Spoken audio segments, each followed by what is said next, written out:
And welcome back, everyone, for another SDL podcast episode. This was the semifinals this week for season two, round two of the playoffs. We had a few preliminary games up first, two games that matter to see who moved on to the championship. Here again with my co host, Nahoda, as always.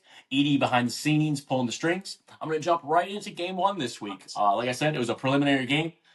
Just mattered for rostering for season three, the drama season coming up next. We had the blue collar ballers overcoming the Graybeard Goats on a last second 3-point buzzer beater by Bomber again. Had to be his fourth one on the season. An exciting game. I'll give you the top players of the game. You had Bomber with 25, 6, and 3. Edie on the other side of the ball leading the way with 30, 13, and 2. The assists really showed who won this game. The Ballers won that 17-10. Not much ball movement for the Goats this week. Their offense couldn't get clicking. We had two Lou nominees from this game. I'll give them a quick shout. Furman on the winning team. Sorry, Furman. You were 2 for 13. That's 14%. And Vlad, again, 2 for 14, 14%. Those are our two nominees for game one of the night. We had another game that Matt is going to take over here that also only had roster implications for the semifinals here. Yeah, and these first semifinal games, the roster implications aren't really there. It's really Right. what you do. It's really what you do in this upcoming week, right? So Purple played Green. It was a really tight game. Purple won 62-60. We had just a myriad of players rolling through here, right? So Ian made a comeback for the Purple Patio Pounders, which was awesome. So Ian played for Purple. He actually, didn't impact the game a ton. 6, 8, and 4. Player of the game on the Purple side, easily Vasquez. 25 and 21, which is crazy numbers. Sissio with a nice double, 14 and 14. No real Lou candidates from the Purple side. And on the green side, you guys had all sorts of injury woes, people out. And so Edie played again, back to back. Bobby Buckets played again, back to back. Teammates, they played against each other at 6 o'clock, teamed up together at 7 o'clock. And oddly enough, and I know Jason Perry is still stewing about this, had to take a back seat to Edie's antics, joining the green team and trying to set the 3-point record. Edie ended up with 26, 12, and 2. I got to say, Edie had 56 points in the night, which might be a night record. And I say a night record because last playoffs they made us do that terrible back-to-back craziness. So there might be something to that. Yeah. There might be something to that. Also set I believe, the nightly record for 3-pointers. Again, not in a game. He owns that record too. But that might be the most number of threes in a night because he had to play in back-to-back games. And my co-host here had a very nice game, 14, 17, and 2. So yeah, Purple won, Green lost, Gray lost, Blue won. We're going to kind of flop those guys again, and they play this week, 6, 7 o'clock again, I believe, and that'll be truly the game that matters. If I'm not mistaken, it's either two people or 3 people. And then for both teams, right? It's 2 or 3 for both teams. Yeah. So the winner of next week can keep up to 3 of their guys. The loser from both of those games next week will be able to keep up to 2 of their guys. Which, let's be honest, losing 3 of your 2, you're basically blowing it up. A pretty big roster change. So those were the games that really didn't matter so much. But the games that we're all excited about were the playoff games. The first playoff game, semifinal winner goes to the championship. We had Escobedo and the Red Eye Rebounders back trying to fight into the championship again against the upstart White Sneaker Warriors, led by potential MVP candidate Jay Mirabal. Look, White started the season pretty bad. One of the 2 teams that had 3 new people, and by new people, I don't mean new to the team, I mean new to the SDL. One of the 2 teams that had 3 new people, and it took those guys, Alex, O'Hearn, and Berg. It took those guys a little bit to get used to, the lights in the SDL, right? I have on good record one of the SDL6 texting me at some point, I think week 3 or week 4, going, I think, and I believe I'm quoting this correctly, I think White's destined for the toilet bowl. That's how it was looking for White for a while. And then Big J said, hold my beer. Alex Uso got a new nickname. O'Hearn became an all-star. and frankly one of the better defenders in the league. And those guys went crazy. Really unfortunate for the Cow. Eric Kaufer could not make this game for Red. Ended up being a pretty one-sided victory. 59-45 for the white team. Again, Big J, MVP candidate, 24-24 and 3 insanity. Vaughn, 21-13, great. Played really well. We had, and I'm sure we'll either roll the clip or if you've seen the clip on TikTok, we had a white sneaker warrior for the Lou potential. You win, it's really tough to get the Lou in a win. O'Hearn was knocking on that door. I believe he was 2 of 17 from the field. We got down to the Elam ending. This game was out of hand. He was dribbling, not planning on shooting until I said from the announcer's table, O'Hearn, if you hit this shot, I guarantee you won't get the Lou this week. O'Hearn, if you make the game-winning three, we won't give you the Lou. No Lou. He can't get the Lou. Flash, turned around, dapped the guys in the booth, and went on his way. Leading the way for Red was obviously Esco, 23-23-1. Two very, very potential Lou candidates here. Gonna be a tough time deciding between them. Scotty Snyder and Keen Jerper, 2 of 19 and 2 of 20. And the one extra shot that Gene took was absolutely swatted 7 feet past him by Big J. Also in one of our clips. Let's roll that one. Yeah, he got it. We're just judging him for it. Yeah, we're just judging. Yeah. I think he ran away. Yeah. Gene. Oh, my clip, please. But overall, 59-45. Joey, I'm going to go back to you with this one. Yep. Obviously, those first 2 games, right, a little bit less on the line. They were so smooth, right? Those were Very fun, smooth. pure SDL basketballs you're going to get. Not a ton of Yep. spirit calls, if any. None. That kind of paved the way a little bit for these last 2 games. I think there was one spirit call in the Red versus White game. It was a little, I don't want to say chippy, it was a little choppy in the beginning, but overall it was a relatively smooth game. Now, again, White did impose their will down low. Big J, they dominated that rebound battle 62-48. What was your impact, what did you think the impact of this game was with Kaufer being out? It was 59-45, right? So what's a 14, 15-point game. Right. What do you think the score is if Kaufer's there from the go, both teams, full squads with the exception of Berg, who's still hurt? Give me your take on this game, because, again, it didn't feel close. It wasn't really close. They kind of locked down Escobedo the best they could. What do you think happens if Kaufer shows up?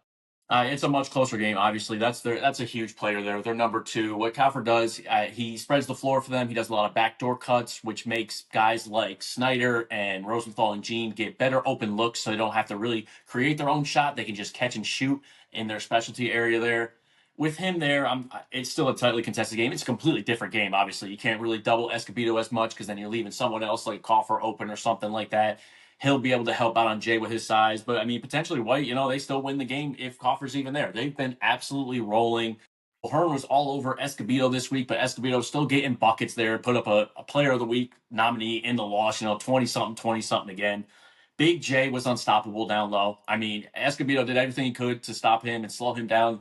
He couldn't do it. Big J has been dominant this season.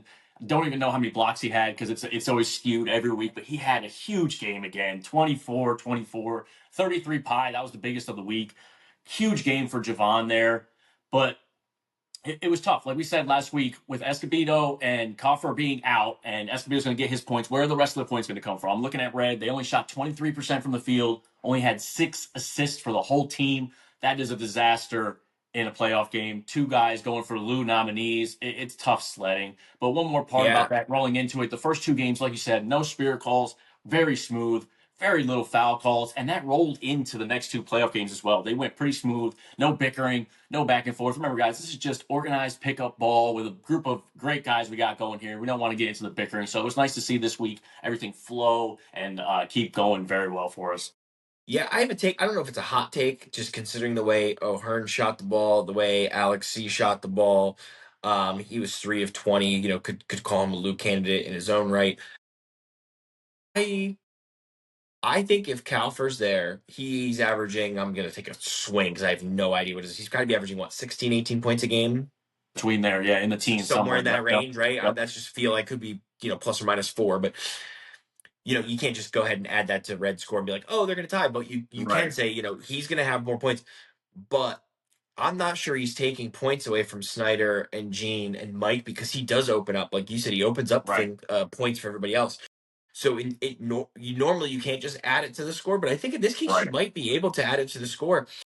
The way O'Hearn and Alex shot, not only I think it's a close game, I think Red might win, because there's because they're not doubling Esco, and it's not a knock on Big J. He was a monster. Javon had a great game, but just as the two guys on white shot crappy and the two guys on red shot crappy, if you're adding a Kaufer into that mix, plus that's gonna be a ton of help defense. Kaufer's one of the better defenders in this league as well. Yes.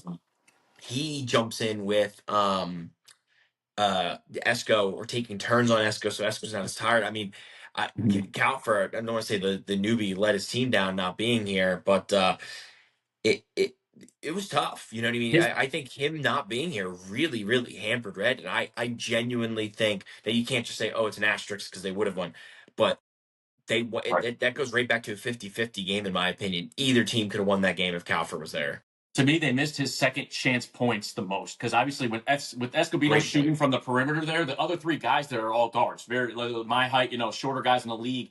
They get a few offensive rebounds, but it's a lot easier when you got another big guy down there with your other big guy taking a shot to get an easy putback too. They didn't get any of those this week. There was no easy buckets for Red in this game. Yeah, that's a really good point. It's honestly, it's a shame. This is the second time Red's been robbed, and Esco specifically, and Red's been robbed of a playoff game last year in the championship with number 2 being out. That stinks. Stinks for content, stinks for us, stinks for the league. It's a shame we couldn't do anything about it. But yeah, that's going to be a tough beat. I think for next season. Good timing for Javon. Best game of the season for, we didn't really touch much on him. Javon, 22 pi, or right around that number. Huge game for him. Biggest game of the season, obviously, for White. His best game of the season. They don't win without him hitting those clutch 3-pointers and absolutely knocking the wind out of Red this week, Yeah, 3 in a row. 3 in a row. We actually gave him in the moment player of the game. Obviously, Pi is going to drive our player of the week. In the moment, we gave him player of the game because that game was close-ish. Right. And then Javon at one point hit 3 straight 3-pointers, a 9-point swing. He played great defense on the other side. So yeah, in terms of like momentum shifts and dominance, he won. But you said it yourself. Season 3 is the drama season. I could see Esco, checking schedules before he accepts his team 100%. next season. He's, yeah. Or I don't know if you saw him banter today. Furman said he was going to miss at least one, probably 2 rounds of the playoffs this year. Yep. And the rest of you guys, if you're listening, please put Furman on Escobedo's team. That would just be comedic gold, knowing that he's going to be out another person in the playoffs. But yeah, so that was our game 3. So White is now in the championship.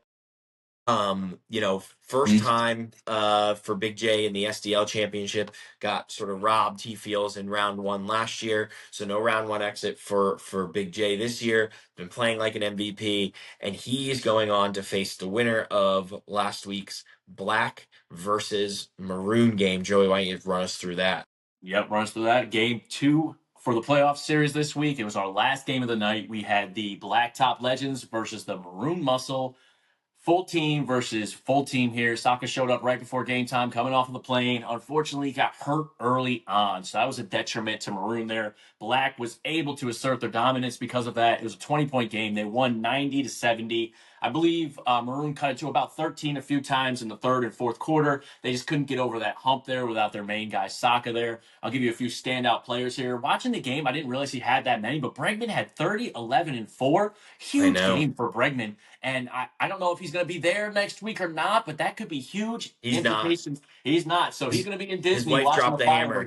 That's right. So no Disney dollars for him. He's going to be out this week. He's going to be missing the championship game. So that's going to be huge. Does Black have it in him when they're missing a guy this week? But Sasson also had a big game. He hit some huge triples. Sasson, 19 and 9. Lon, another double-double. Jose, when Saka went down, Jose sat for about a quarter and a half. Sat down with Saka. He didn't want to play the bully ball in there and have it be too detrimental to the team. So that was respect to Jose on that part. Love to see it. They But could have won by 40, frankly. they could have won by a lot more with Jose in there. I agree 100%. But that was a respectable move by him there. That's why we call him the point guard. He's one of the best guys in the league. He had 12 and 15, and Goodman came in with a little 11 and 6 there. But for Maroon, they just couldn't get going. You know, it's hard. Well, one thing on that. Jose sitting out also gave Goodman really valuable playing time. Got him 100%. playoff minutes, Yep. got him SDL playoff minutes, got him YouTube minutes, all of those things, because with Bregman out, it's going to help. So we shouldn't knight Jose just yet. There was definitely some self patting on the back there, because that got Goodman some seriously important minutes against a really good Maroon team. So 100%. it was really smart. It was spirited, but it was really smart from Jose as well. Let's call spade a spade.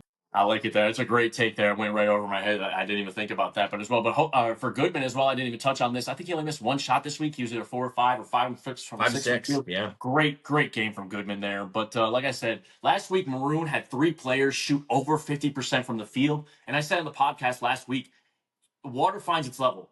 You're not going to shoot 50% back-to-back weeks. I mean, you might on a unicorn night, but that doesn't happen all the time. And unfortunately, Maroon hit water this week. Scottie Pepper led the way. Huge game for the Lemon Peppa Steppa, the new nickname. He had 36, 6 and 8, 20 pie. That was the game high, actually, but no one else really stepped up to the plate. Sean had a good game, 17 and 1. Berman had 11. Saka only had 2 and 2 because he didn't play that much. Lebo with a 6 and 6. 2 for 11 from Lebo. That's 18%. A Luke candidate. This was tough, man. Black is the defending champs. They lost Armando to free agency, basically. They replaced him with Sasson, who I think Armando's the more athletic player, but Sasson's the better sniper from the field. So most improved player of the year candidate in Sasson. He's had 3 or 4 weeks in a row here where he's been on fire. And if he's shooting like that, I don't see many people can beat Black. They got the 1-2 punch with Jose and Lon. And then when the other guys are absolutely sniping from the field there, Black is best team. Unstoppable. I mean, Lon doing Lon things, underrated. Jose, the best point guard in the league. Even though he wasn't an all-star this year, which just was because of pie numbers, he's a top 5 player in the league. We did a little fantasy draft yesterday. He went number 2 pick. So, I mean, he's one of the top dogs. But what did you think about this? He's the best point guard, but he's only one of apparently 4 in the entire league. Right, and a lot of different opinions. Craziness. But hey, here's a fun one for you. Okay. And this I'd have to fact check this, but I'm going to be pretty confident saying this is the first time in SDL history where an entire team did not have a single double-digit rebounder. Not only did Maroon not have a single double-digit rebounder, their leading rebounder was tied with Pepper and Lebo with 6. That's not, yes. They had 18 total rebounds. Yes, I didn't even notice that. Jose had 15 and sat for a quarter and a half. Right. Yep. Think about that. Maroon had 18 total rebounds. It's because Black shot 50% from the floor. I mean, that helps. I was going to let you know, Black shot 50% this week as a team. You know what I mean? Looking like Maroon from last week. So, yeah, great shooting by Black this week. Crazy. 18 total rebounds is wild, and your leader being 6 is insane. I mean, there's just no way that's ever happened before. Yeah. Yeah, look, the balls in the sack got deflated when Gary got hurt, right? That was tough. It was tough to watch. You could see how disappointed he was. Yeah, you heard that right. I was trying something there, it didn't land. I know. But yeah, you could see it. It's really a shame. It became a 20-point game. Like I said, it could have been a 40-point game. Right. It was just, spirited by Jose, but, he was really trying to get some minutes for Goodman. Goodman played 21 minutes. I think out of full squad, I don't think he's ever eclipsed 20 minutes, 20 minutes a game. But that's the past. We had 2 blowouts in the semifinals. Now let's look to the future. So Jose and Black facing off in a monochromatic matchup against the White Sneaker Warriors and Big J. Some are saying these two want to team up next season. I don't see a world where that happens, because they're both in the championship, right? So one of them get to keep all 5 of their team. Mm-hmm. But it's going to be really interesting. Bregman is out. If they want to keep all 5 of their team. Yeah, fair. Good point. It's not an auto. I could see. I'll save that for the end. Yeah. Bregman out, and Berg still out, right? So it's going to be 4-on-4, no subs. Who's got the better endurance? We know Jay doesn't jump, so that'll help him not to expel too much energy. We know Jose, despite being second oldest in the league, doesn't run out of juice. It should be a really tight, really fun matchup. What do you got, Joey? So I don't know if anyone noticed. We've got to find the clip. It caught me off guard this week. It was in the middle of White's game. Jay took a jump shot from about the free throw line, and he jumped, folks. I looked around. The look on everyone's face was just surprising. I got to find a clip of that. But yeah, no, it's going to be a great game here. You got two teams peaking at the right time. White has been completely rolling into the playoffs here. You got Black asserting their dominance again here.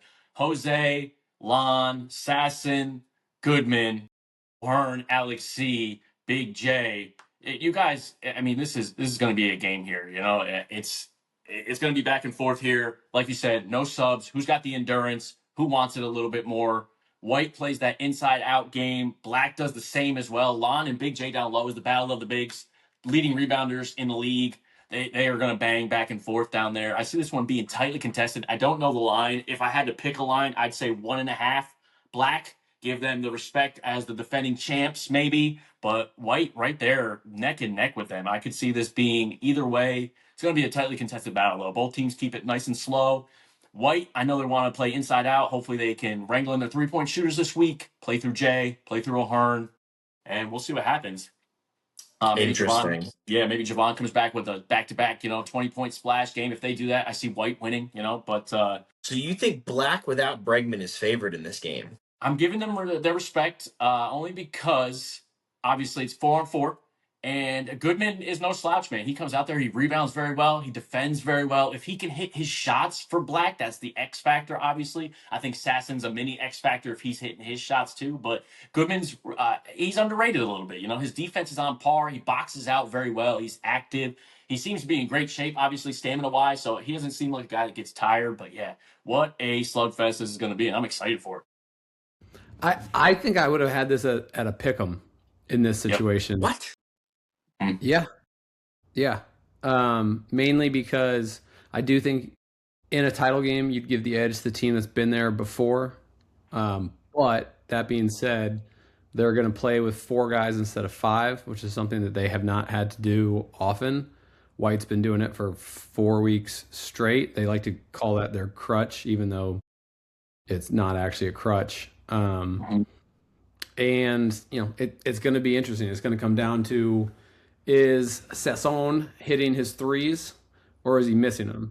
And I think that's the primary determination of this game, because Black, when he's hitting, is damn near unstoppable. And if he's missing and they're not going to have Bregman to score 30 points like he did last week, they're going to get steamrolled. Like I honestly think it comes down to one man, and that is it.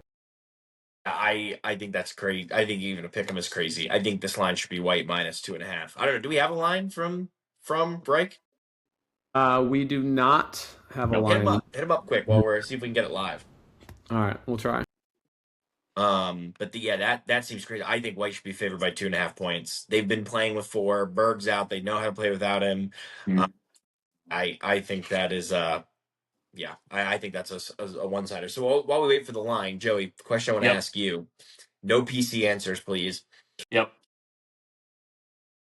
Black wins. Who does White try to jettison from the team? I would assume, I mean, this is no shade at anyone, no PC answer. You would have to say Berg, because he hasn't played much. Not only was he injured the last 4 weeks, but he missed 2 or 3 weeks due to work stipulations or anything like that, contradictions. So you played most of the season without him. I feel like that would be the easiest choice. Obviously, there would be no hard feelings. Say, hey, get a fresh start on another team. Potentially, we're going to bring another guy in here. But like I said, that's a very, that's some thin ice you're walking on team wise, because you don't want to bring up someone's name, hurt some feelings, ruin chemistry over one simple text or something like that. So it's really, you got to keep them all. You can't keep them all. It's up to 4. Right. You don't have to keep 4. But but it's definitely not 5, so you got to jettison somebody. That's life. So if I was White, unfortunately, you would have to get rid of Berg just because of the situation that's been going on for them. And I'll flip it real quick. I'll answer the other side too. If Black was to lose, that's tough again. You know what I mean? Do you maybe Black wants to recoup their season 1 team. Maybe you trade out a Sasson for Armando again and try to run that back if they lose. Maybe if you try to drop one player or not. That would be Obviously, drama. if you get back-to-back championships, you don't want to get rid of your top 2 dogs, which would be Jose and Lon, your 1-2 punch. So I would assume you would grab someone out of the other 3 to try to fill in your team. But what do you think? Yeah, I think White. I think that's probably the right answer, just because he hasn't played in the playoffs. It's an Right. easy, it's a whatever. He's Right. out. He's never been in. That's a cherry Black's pick really answer. interesting though. Black's really interesting, right? So does Jose say, hey, because look, just because you jettison somebody doesn't mean you get somebody worse or somebody better. You get somebody in the same tier in theory, right? If you're an A, B, C, D, or F, you Right. jettison an F. It's not like you're going to get an A or even a D for that matter. Most likely, you're going to get an F or somebody as near to whatever you're getting. I wonder if Jose goes, there's a couple paths. We won it with Armando. We lost with Sasson. Undo that. Get rid of Sasson Right. and see what comes back. There's also a really interesting, Jose may or may not be in the captain's chat. Right. Given that Bregman as a captain is missing the championship. If Bregman costs Jose a championship, Jose's already in the captain's chat. I mean, this is as simple. I mean, captain and title only, maybe, but that could be a trouble for Bubble.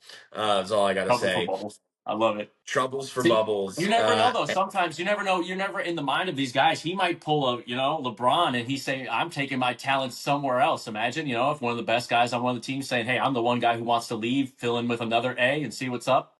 So that was the last place I was going to go. Is don't underestimate Jose just going, I want to see if I can take somebody else to the ship here. Right. Especially coming off of a loss. I could totally see him. Edie, you're nodding. What are your thoughts? So this will be the season of drama for a reason, and I'm not creating drama. There will be drama. But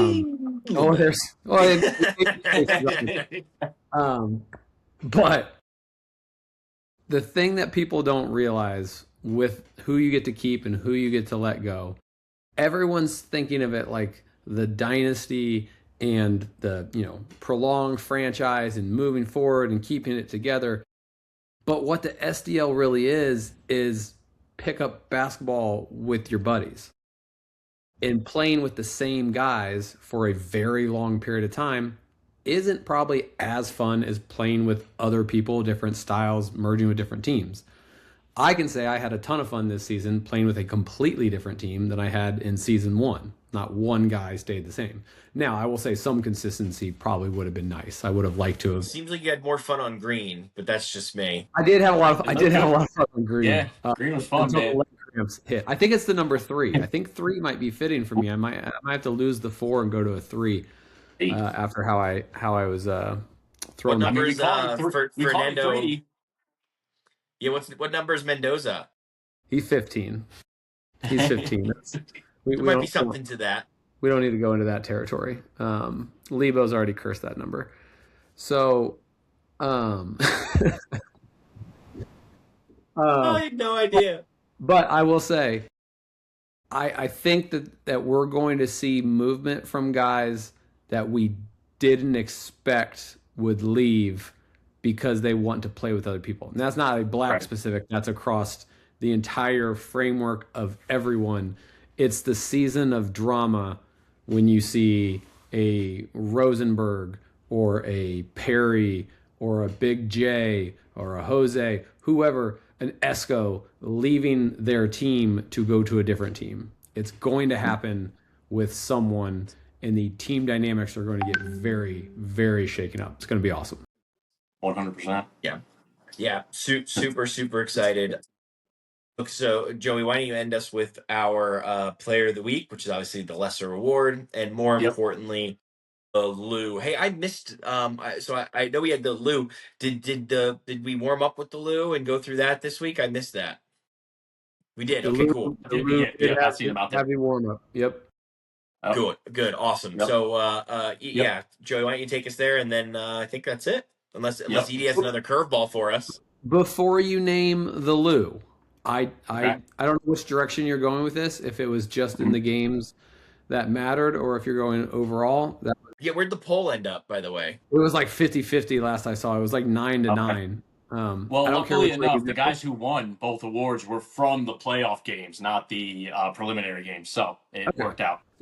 So that works. The only other thing that I would love to add is, and I don't even know the stats because I wasn't here for that part of it. We have the possibility of somebody warming up for the championship game wearing the Lou.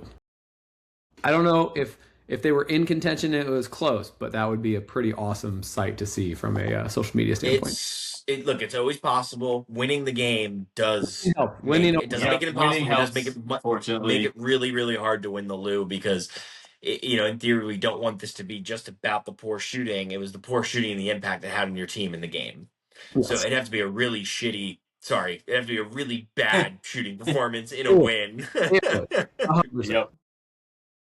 Yep, but I'll run us through there. So I'll start, like we said, I'll start with the nice one. I'll start with Player of the Week. I had 4 nominees this week. We had, starting from the bottom, Javon with a great game for the White Sneaker Warriors, 23, 13, 3, 22 pie. Huge 3-pointers to put Red in the casket this season. Another player from the preliminary games, we had Bomber hitting a game-winning 3. He had 25, 6, and 3. Another Player of the Week potential was Bregman, 30, 11, and 4, 18 pie. Great shot, great week from Brett Bubbles. Unfortunately, he will be doing the blowing bubbles in Disney next week. So we have our He can't win and then skip the championship. So he's out. Sorry. Unfortunately, yep. So our Player of the Week this week, no doubt about it. I'm not asking anybody. It's not going to stats. It's not going to pie. It's Big J, 24, 24, and 3, 33 pie, the biggest of the week. He might be an annual pass holder for Player of the Week. That Edie was showing up there on the screen there, but you never know. But great game, Big J. Way to end out the semifinals with Player of the Week, and we'll roll right into the Lou nominees. Well, there was a lot. Hold on this 1 week. second before you go there. Yeah. Joey? Do you and I get partial credit for Big J's back-to-back Player of the Week? I know we said it last week. I'm going to say it again. We kind of poked the bear a little bit, and I think he's feeling the hate, and Jay, super super nice guy. For those of you guys in the league, I know everybody hears Big J, knows who he is, but not everybody knows him super super well, right? There's 50 of us. Anybody that doesn't know Big J, one of the nicest guys in the league, genuinely. Him being angry on the basketball court has been the best thing for his game. I think we deserve some props for this. He 100%. knocked off Edie, now he knocked off Esco, and now he's coming for the throat of Jose. There's something to that. That's all I'm saying. Keep going. 100%. I will say real quick, I agree that Big J, fantastic game. But in this game, they won because Javon took over in that third quarter and escalated the game. If Edie really doesn't want Jose to win the championship again. He's trying to further the bear. If you look at the shooting of White outside of Jay and Javon, if Javon doesn't do what he does or did, they lose. Like Jay could have done everything in his power and he had a fantastic game, but we expect that from him. Javon very much went above his normal play and elevated to get them to that win. So I would actually go towards Javon for the Player of the Week, personally, for that reason. Jay's game was better, but Javon outperformed. Hey, in the game, he got Player of the Game. Mm-hmm. And who's not being Javon got Player of the Game in the moment for that reason. Do you know who didn't or won't be jettisoned from White? I can assure you it's going to be Javon, because when we tried to take his picture at the end of that game, we're like, Javon, you got Player of the Game, take a picture. And he called his teammates over. We're like, no, we need a picture of you. It's for this is me. He goes, I cannot take a picture by myself. I could not have done this by myself. I'm taking it with the team. That or no photo. Yep. They all huddled around him. He took his Player of the Game photo with his teammates and refused to take one by himself. Javon will be not the one being jettisoned from White if they happen to lose. This is the greatest social media clip ever when they kick Javon off the team. I'm playing what you just said with like a sad AI Javon crying, and it's going to be the greatest clip ever. Okay, Joey, everyone's favorite. Lay it on us. Here we go, guys. We got the Lou this week. Like I said, we have a lot of nominees this week. Round 2 semifinal lights were freaking bright this week. I'm going to start with the winners because they are not going to win this week. Starting with the White Sneaker Warriors, they had 2. Mr. O'Hearn, you were 2 for 17. That's 12%. And Alex, 3 for 20. That's 15% in a win. So you guys are out of that contention. Also, Furman, 2 for 13. That's 14% in a win. Those 3 out of contention for winning. Now we're starting with the guys who took the L this week, okay? We got Vlad coming in, 2 for 14. That's 14%. Bobby Buckets, in his second game of the night, I'll give Bobby the benefit, so a little tired legs there. He went 4 for 21. That's 19%. Lebo, in the semifinals playoff game, went 2 for 11, 18%. And it's coming down to the final 2. From the Red Eye Rebounders, we had Scotty Sniper Snyder, and the sniper was off this week. Target was off. He was 2 for 19, 11%. And then we had Keen Jerper, same team, 2 for 20. That's 10%. That's 4 for 39 combined for the 2 wings for the Red Eye Rebounders. Not going to win many games like that. Unfortunately, from the difference of 1 shot for the both of them, we have decided that they are going to do a little Siamese twin this week and both win the Lou.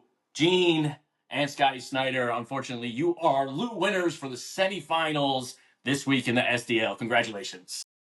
Whoa. Yeah. And the difference, I mean, so there was 1 shot difference, like we said in the thing. That 1 shot worse from Gene was one that was swatted 7 rows in for one of those fans in the SDL. Yep. DJ, Wingspan. Yeah, how about it? Edie, did we ever get the line from Reich by chance? Let me see. I see him in banter. Nope. What a scumbag. Delivered but not read. We'll respond in banter, but not to you. What a skis move.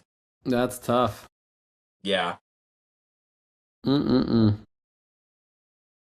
nothing. But that's okay. Well, he's doing his own thing this week with his lines, so maybe he wants to hold him back for his own season 1 AI video that we'll put out again this week. I got him. He's gonna send him now, I think. Well, he didn't respond to me. He's too busy doing something about these pants right now in chat. That's why he can't do it. Oh, I know. Yep. Joey Buttafuoco pants. Me and Banner, I have so much work to do. Like, what work do you have to do if you're looking up these pants? And he's a licensed and barred attorney. Let that sink in for a minute. What is happening? Oh man. All right, we can spaghetti this, but let's just hang for a minute and see if we can get this line. I just added him and said check DMs, and he read it. So that's why you think he's sending them right now? Yes. Because he read it? Yes. He didn't say anything about the lines? Negative. Oh my god. Did you ask him for all, or just be like, all we care about is the fucking championship? I just asked for the championship. Yeah, good. But it hasn't even said that he's read it yet, so. What a scumbag. Oh, I know what we can do. What's that? Call him? Yep. You just said question mark. We'll put him on the spot. Yeah. He's not going to answer this either. He did. All right, welcome. You're on the podcast. They have a question for you. Okay. We need the championship line.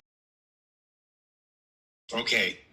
So we don't know whether Bregman's playing or not, right? Out. He's out. Out. Okay. 4-on-4. No Berg, no Breg. Okay. I've got White by 3.5. Kobe. Hold up. Yeah. Joey has Black by 1.5, and Edie had a pick 'em, and I told him they're both insane. With Bregman out, that White would not be favored by multiple points. Yeah, I definitely got White by a few. If Bregman was in, I would have said pick 'em. I think Bregman's a 3-point swing.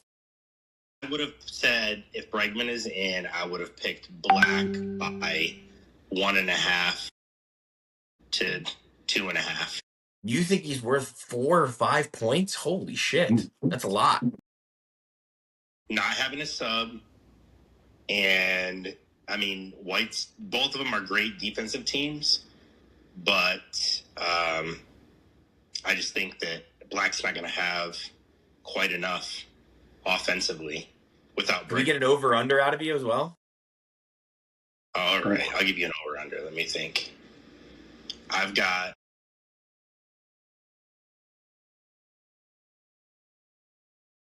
The light coming through that window is absolutely diabolical that you're sitting there with that just Yeah, you look like a Bond villain right now. near one eye.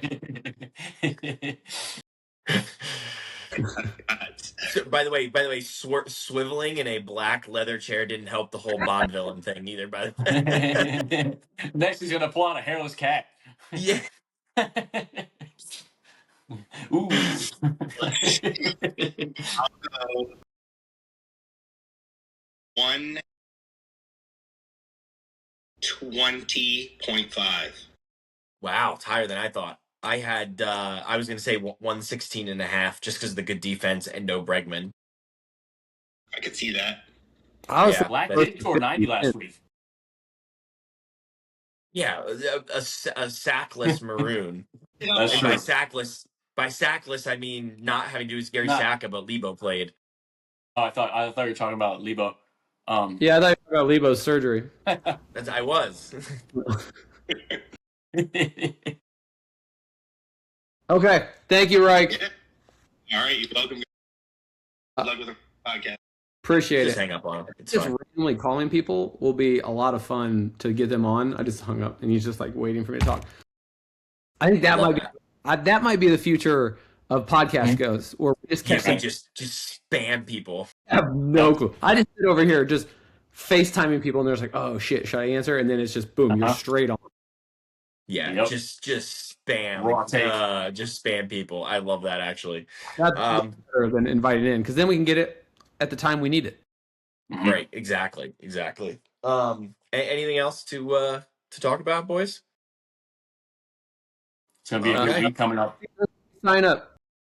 It's linked in all the socials. If you want to sign up, you do have to make an application video to join the league. It's the greatest men's league you've never heard of, but if you're here, you've heard of it.